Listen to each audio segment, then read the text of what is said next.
کہ احساس نہیں، اگر احساس ہونے لگے پھر شوق بیدار ہوتا ہے، پھر انسان کسی کو کچھ دے کے راضی ہوتا ہے، پھر اس کا حضرت حذیفہ بن یمان رضی اللہ تعالیٰ عنہ فرماتے ہیں، یہ حدیث امام غزالی لائے اور اپنی سند کے ساتھ لائے۔ حضرت حذیفہ بن یمان رضی اللہ تعالیٰ عنہ فرماتے ہیں، میں نبی پاک صلی اللہ علیہ وسلم کے ساتھ ایک سفر میں تھا، گرمی بڑی شدید تھی، ایک جگہ پہ باغ نظر آیا تو تھوڑا سا سستانے کے لیے سرکار اس باغ کو برکت دینے کے لیے تشریف فرما ہوئے تو سامنے کنواں بھی نظر آیا، تو تبا مبارک چاہی کہ غسل ہی نہ کر لیا جائے۔ کہتے ہیں حضور سید عالم علیہ السلام کنویں کے قریب چلے گئے غسل فرمانے کے لیے، تو کپڑوں سمیت سرکار غسل فرما رہے تھے، پھر بھی مجھے فرمایا کہ ذرا چادر تان کے نہیں کھڑے ہو جاتے؟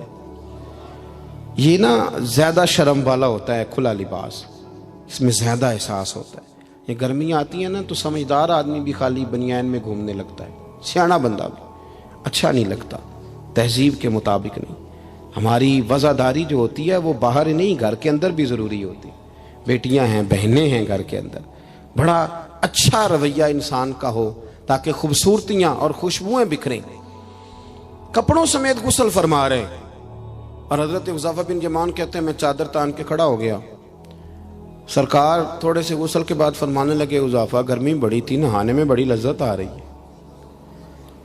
تو میں تھوڑا اور نہ نہاؤں؟ تو میں نے کہا حضور میری تو نوکری قبول ہو رہی ہے، میرے لیے تو سعادتیں۔ کہتے ہیں سرکار نے تھوڑا غسل کیا، حضور بس کرنے لگے تو میں نے عرض کی، میں نے کہا یا رسول اللہ میری خواہش ہے کہ تھوڑا اور غسل فرمائیں۔ سرکار نے تھوڑا اور غسل کیا، میں نے کہا حضور اور کریں۔ کچھ دیر حضور غسل کرتے رہے، تکمیل غسل پر میں بڑا راضی تھا، کلیجہ بڑا ٹھنڈا تھا کہ آج میری خدمت قبول ہوئی، آج مجھے حصے میں یہ سعادت آئی۔ کہتے ہیں جب میں فارغ ہوا نا تو حضور فرمانے لگے چل اب تو بھی غسل کر، تو بھی غسل کر اب۔ تو میں غسل کرنے لگا تو فرمایا ادھر دیکھنا میری طرف۔ یہ ہمارے ہاں نا کچھ لوگ بن کے بیٹھ گئے اور انہوں نے سمجھا کہ شاید چونکہ میں لیڈر ہوں، شاید میں سربراہ ہوں اور باقیوں پر لاگو ہے کہ میری گاڑی کے پیچھے دوڑیں اور میرے نعرے لگائیں۔ دیکھو جب انسان انسانوں کے اندر احساس پیدا کرنے کی طرف دیکھے گا تو سب سے پہلے میرے محبوب کی زندگی سے درس حاصل کرے گا۔ سرور کائنات صلی اللہ علیہ وسلم نے کہا غسل کرو، کہتے میں غسل کرنے لگا تو محبوب فرمانے لگے چادر مجھے دو، میں تان کے کھڑا ہوتا ہوں۔ کہتے ہیں میرے تو پیروں تلے زمین نکل گئی۔ میں نے کہا یا رسول اللہ صلی اللہ علیہ وسلم مہربانی فرمائیں آپ یہ نہ کریں۔ تو حضور نے فرمایا تو نے کیا ہے نا تو میں کیوں نہ کروں؟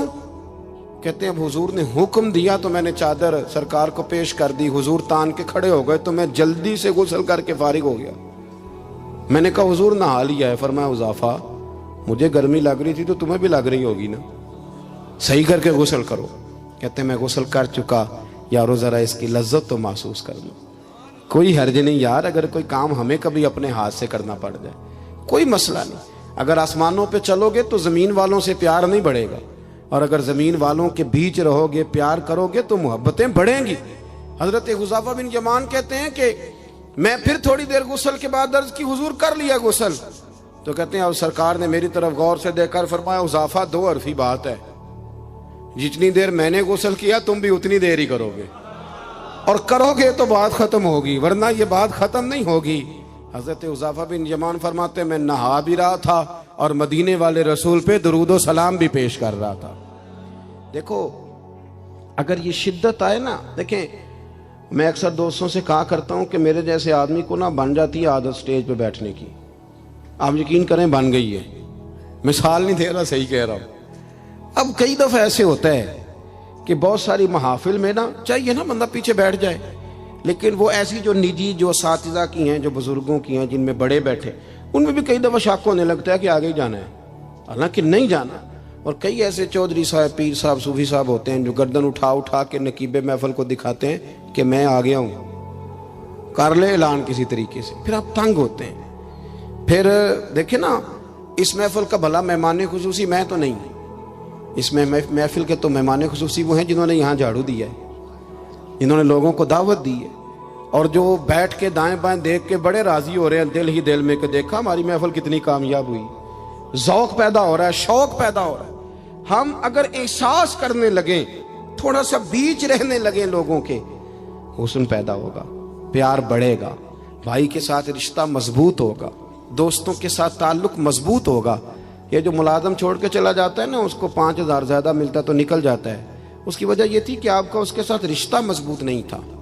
اگر تعلق مضبوط ہو جائے، مولا علی شیر خدا، مولا کائنات حضرت مولا علی شیر خدا کرم اللہ تعالی وجہ الکریم کا خادم کہتا ہے مجھے ایک دن فرمانے لگے، یعنی خادم کو، غلام کو فرمانے لگے یار کپڑے تیرے بھی پرانے ہو گئے ہیں تو میرے بھی ہو گئے، چل خریداری کرنے نہ چلیں۔ کہتے مجھے لے گئے بازار اور 2 جوڑے حضرت علی نے خریدے، ایک خاصا مہنگا تھا، ایک سستا تھا۔ میں سمجھ گیا کہ مہنگا آقا کا ہے اور سستا غلام کا ہے۔ کہتے ہیں وہ تھیلے میں ڈالے، اٹھانے میں نے وہ اٹھائے اور میں چلنے لگا۔ کہتے ہیں جب وہ چوک آیا نا جہاں سے مولا کائنات شیر خدا کرم اللہ تعالی وجہ الکریم نے اپنے حجرہ نور میں جانا تھا اور میں نے اپنے گھر میں جانا تھا، تو حضرت مولا علی شیر خدا فرمانے لگے لا بھی بیٹا میرے والا سوٹ مجھے دے دے۔ تو بالکل طے شدہ بات تھی، میں نے وہ مہنگا جوڑا نکالا اور حضرت علی کی طرف بڑھایا، تو حضرت علی فرمانے لگے یہ تو نہیں میرا تو وہ دوسرا ہے۔ تو وہ شخص کہتا ہے میں نے ایک فلسفہ بیان کیا، میں نے ایک علت بیان کی، ایک لاجک بیان کی۔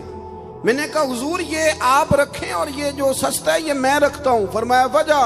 کہنے لگا حضور وجہ بڑی سادی سی ہے، ایک پورا فلسفہ اس کے پیچھے، اور فلسفہ یہ ہے کہ آپ آقا ہیں اور میں غلام ہوں، تو آقا مہنگا پہنے اور غلام سستا پہنے۔ تو حضرت علی وہ والے عالم ہیں جن کو علم بھی مدینے والے رسول نے عطا فرمایا ہے۔ تو آپ حکم بھی کر سکتے تھے کہ نہیں تو لا میں نے وہی پہننا ہے، حکم بھی کر سکتے تھے، لیکن اس نے دلیل دی تھی نا، تو پہلے اس کی دلیل کو توڑنا ضروری تھا۔ حضرت علی کہنے لگے فلسفہ ہی تو نے بیان کرنا ہے تو اپنے والا نہ کر، تو میرے والا کر۔ اس نے کہا حضور کیا مانا؟ آپ فرمانے لگے تو کہہ رہا ہے کہ مہنگا جوڑا میں پہنوں گا اور سستا جو ہے وہ تو پہنے گا۔ فرمانے لگے تو نے یہ دلیل بیان کی ہے کہ میں آقا ہوں تو غلام ہے، تو فرمایا تو میرے والی علت لینا۔ حضور وہ کیا؟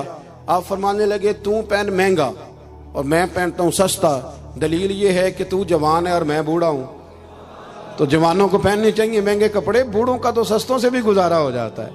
تو وہ خادم کہتا ہے میں لاجواب ہو گیا، اور پھر وہ قیمتی جوڑا مجھے دے گئے اور سستا جوڑا وہ لے گئے۔ کہتے ہیں شیر خدا تو چلے گئے، لیکن ساری زندگی میں سوچتا رہا کہ کائنات میں دوبارہ ایسے لوگ دنیا میں آئیں گے صحیح، یہ ملیں گے صحیح۔ احساس کی جب شدت ہوتی، اب یقین کریں اس ملک کے اندر 2 چیزیں اتنی شدت سے عام ہوئی ہیں، اتنی شدت سے، ایک پروٹوکول، ایک VIP کلچر۔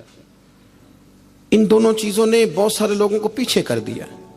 اب تو بہت سارے غریب ایسے ہیں جو بیچارے قریب ہی نہیں آتے، وہ کہتے ہیں نہیں میرے والا کام ہی نہیں، وہ پیچھے، وہ شہرت سے بچنے والا پیچھے رہتا ہے، اور میرا جی چاہتا ہے ساری غزلیں اس ظالم کے نام کریں۔ کچھ لوگ بیچارے بالکل پیچھے ہو گئے، مایوس ہو گئے۔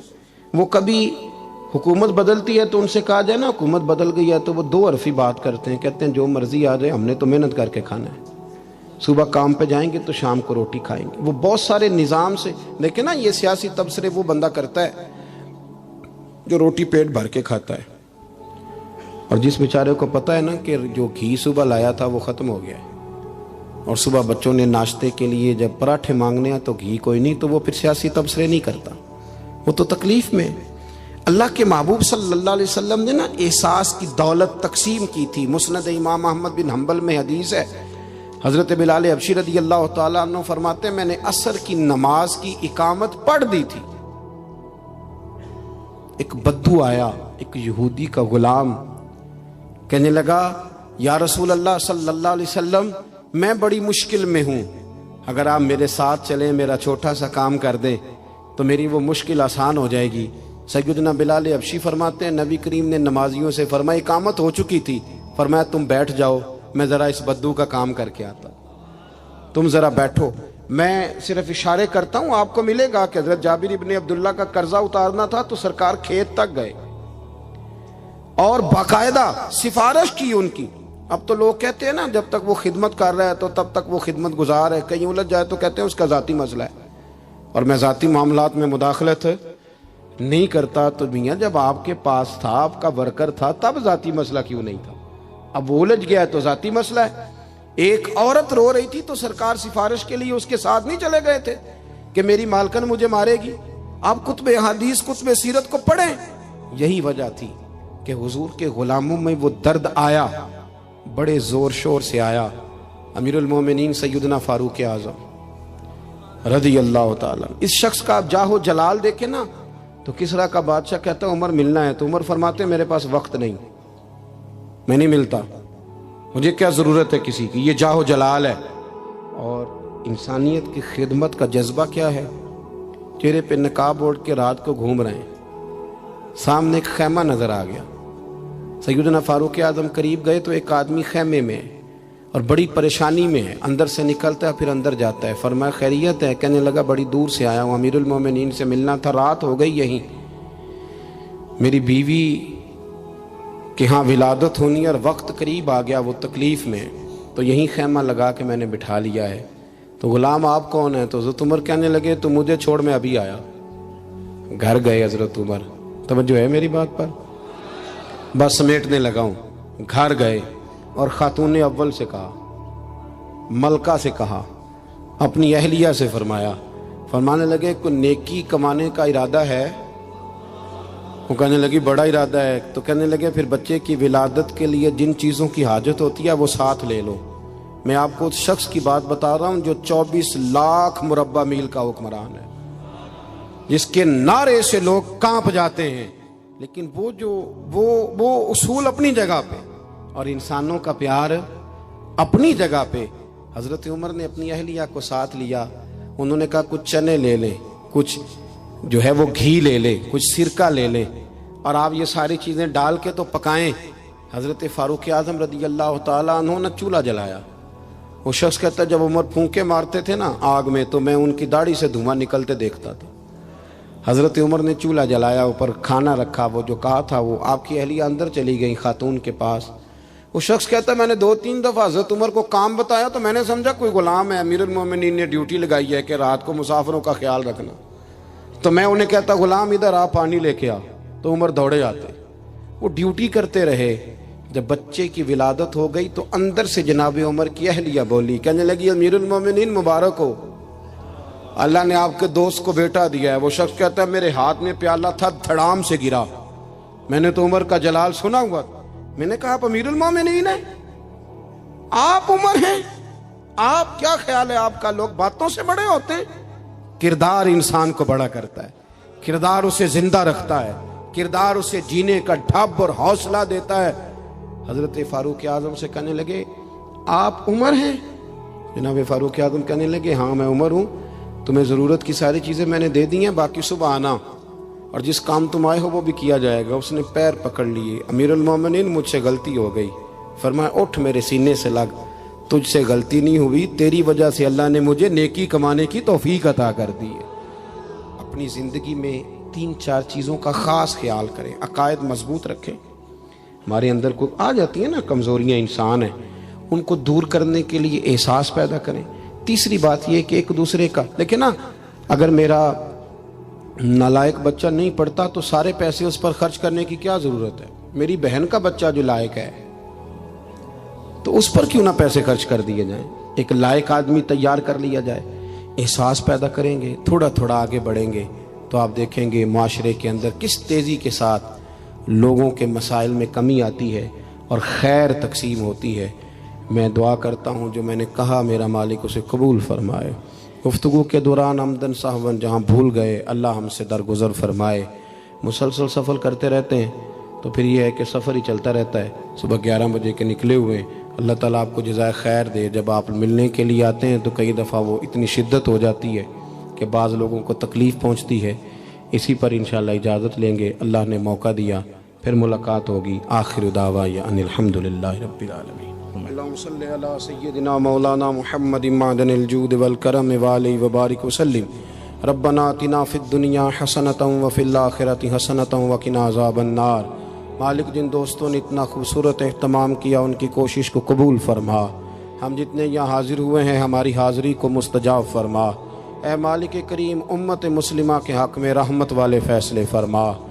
اللہ برما کے مجبوروں کی مدد فرما، کشمیر اور فلسطین کے مظلوموں کی مدد فرما۔ مالک کریم پاکستان کو نظام مصطفیٰ صلی اللہ علیہ وسلم کا بنا۔ اے اللہ ہمارے گناہوں کو معاف فرما، ہماری غلطیوں سے درگزر فرما، علم نافع عمل صالح کی توفیق عطا فرما، مسجد کا پیار عطا فرما، قرآن پاک سے محبت عطا فرما، دروازہ رسول صلی اللہ علیہ وسلم کی سچی گدائی اور غلامی نصیب فرما۔ مالک ہمارے بیماروں کو شفا دے دے، مقروضوں کو بارے قرض سے رہائی عطا فرما دے، جو تنگ دست ہیں انہیں وسعت رزق دے دے، بے اولادوں کو اولاد صالح عطا فرما۔ مالک کریم جو لوگ دنیا سے چلے گئے ان کی کامل مغفرت فرما، ہم جو موجود ہیں ہمیں توبہ کی توفیق عطا فرما، ہم سب کا خاتمہ بالخیر بالایمان فرما۔ اللہم انا نسألک العفو والعافیۃ فی الدین والدنیا والآخرہ، رب اغفر وارحم وانت خیر الراحمین، وصلی اللہ تعالی علی حبیبہ سیدنا و مولانا محمد۔